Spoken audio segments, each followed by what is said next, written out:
menjelaskan. Seperti yang kita ketahui atau sebenarnya orang-orang mengira sosiologi itu cuma berasal dari dua kata aja, sosius atau logos, yang artinya ilmu pertemanan. Namun setelah saya terjun ke dalam sosiologi ini, saya mengetahui bahwa definisi sosiologi tidak sesimpel yang kelihatannya. Sosiologi itu membahas segala aspek bidang kehidupan, dari mulai tidak hanya aspek sosial, tapi juga masuk ke dalam dunia hukum, politik, agama, kebudayaan, pendidikan, dan lain-lain, semuanya dibahas dalam sosiologi. Kita sebagai seorang sosiolog itu duduk dan menjadi kacamata melihat bagaimana fenomena yang terjadi di tengah-tengah masyarakat, mulai dari perubahannya, tingkah laku, peran, status, dan lain sebagainya. Di situ itulah mungkin sebagai gambaran umum saja ya kita melihat sosiologi.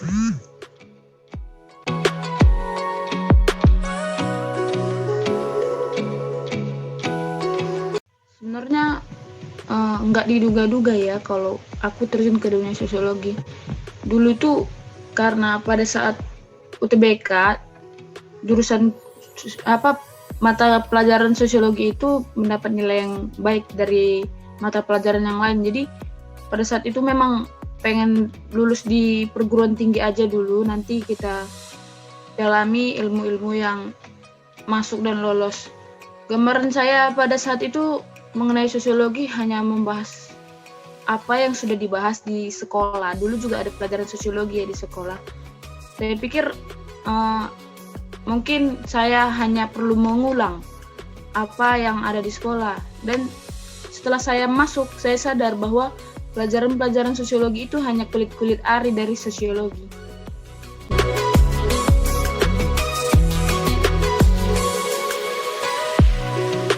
Seperti yang saya pelajari mungkin selama 4 semester ya. Yang pertama kita mempelajari seperti teori gitu. Teori ini berhubungan tentang kehidupan kita di masyarakat, cuman semuanya dibahas dalam sebuah materi. Seperti kita teori interaksi simbolik, itu bagaimana kita menunjukkan diri kita ke depan panggung, berbeda lagi kehidupan kita di belakang panggung, itu semua dibahas. Dari mulai adanya sistem yang mengatur keteraturan di tengah masyarakat, lalu ketika ada individu atau masyarakat yang mengabaikan sistem itu, terjadilah juga teori konflik. Konflik itu lahir dari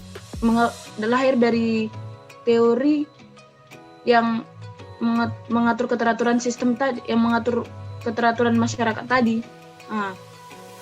Setelah itu kita juga membahas lapisan-lapisan masyarakat, membahas perubahan-perubahan yang ada di masyarakat.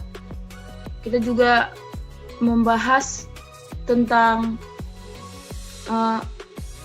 rekonstruksi dalam diri, seperti mengambil tindakan untuk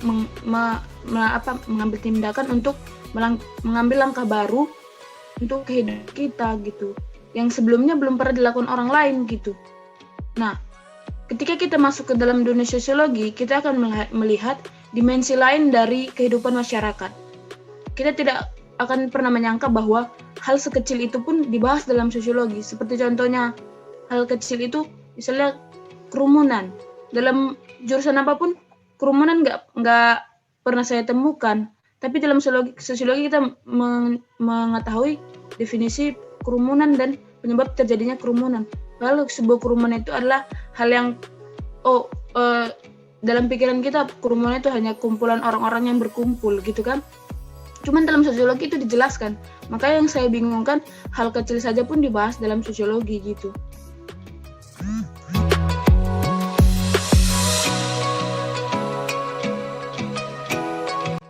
Tujuan dari belajar sosiologi ini mungkin orang berpikir ilmu sosiologi itu hanya kita terima lalu kita simpan gitu ya, tidak bisa direalisasikan seperti jurusan lain yang menjurus, atau seperti bagian akuntan atau bagian jurusan kedokteran tuh mungkin banyak di pikiran orang. Tapi jurusan sosiologi ini membuat saya melihat fenomena masyarakat itu dari sudut pandang lain. Jadi kita seperti jadi orang yang oh ini adalah salah satu fenomena, ini dibahas dalam sosiologi, jadi kita paham gitu.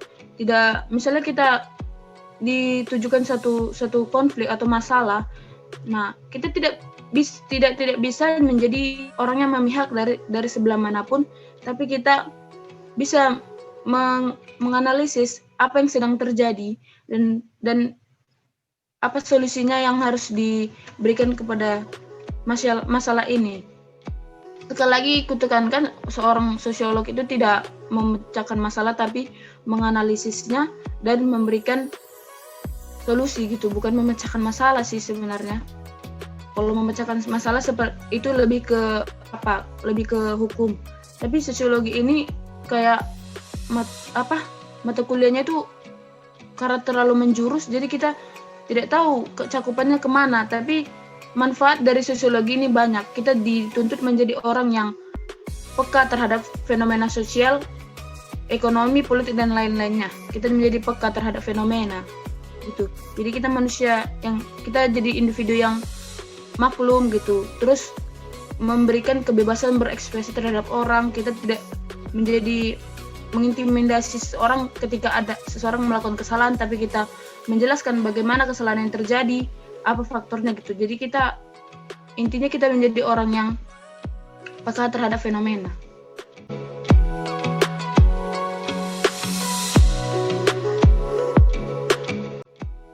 Sejauh yang ku ketahui, peminatan di sosiologi ada dua, pemberdaya masyarakat dan konsultan. Mungkin aku lebih sukanya di bagian konsultan, bukan lebih suka, cuman lebih memiliki bidang di dalamnya. Kan kita ketahui apa yang kita ketahui, itulah yang kita kembangkan. Jangan kita cari-cari yang menurut orang itu keren, biar dipandang keren, tapi aku nggak mau gitu. Aku bidangku begini, aku akan masuk ke dalamnya, maka aku akan memilih konsultan. Karena ketika saat ini aku seperti ada orang yang bercerita ini begini, begini. Itu seperti pekerjaan seorang konsultan sih, tapi nggak tahu setelah saya terjun nanti ke dalam konsultan apakah seperti gambaran saya, tidak tahu. Tapi mungkin peminatan saya bagian konsultan.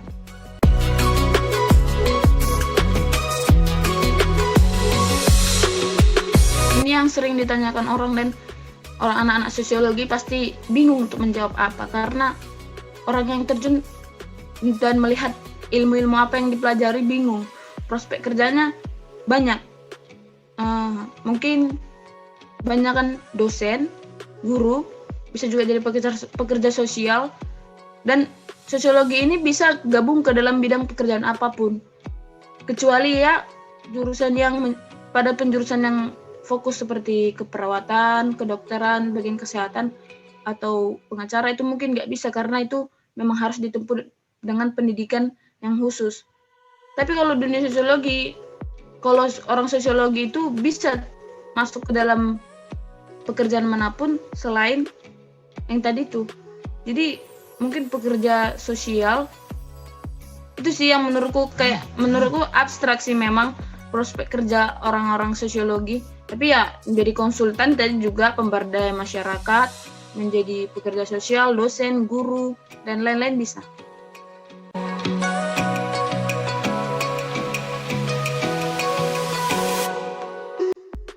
Yang pertama kita bahas suka lah ya.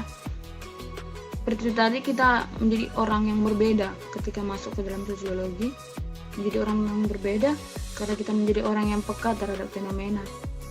Dan dalam lingkungan belajarnya banyak manusia-manusia yang bisa menerima diriku apa adanya, tidak misalnya kalau dulu karena orang memiliki pemikiran yang berbeda-beda dari segala bidang, orang melihat dirinya dan menilai diri orang lain tidak baik karena tidak sesuai dengan dirinya. Tapi disinilah saya menjadi orang yang lumayan percaya diri masuk ke dalam sosiologi, karena orang-orang memiliki pikiran yang terbuka. Karena tadi mempelajari sosiologi tadi, jadi orang menghargai kebebasan berpikir, kebebasan berekspresi. Jadi aku suka di situ. Dan dukanya banyak sekali. ilmu yang harus dipahami. Dari mulai hal-hal yang terkecil pun sampai pada hal yang kompleks harus dipahami. Ketika kita mengabaikan satu ilmu dan leha-leha gitu, padahal ilmu itu berkesinambungan, dan ketika ketinggalan kita harus mengulang dari bawah dulu untuk memahami yang lainnya gitu.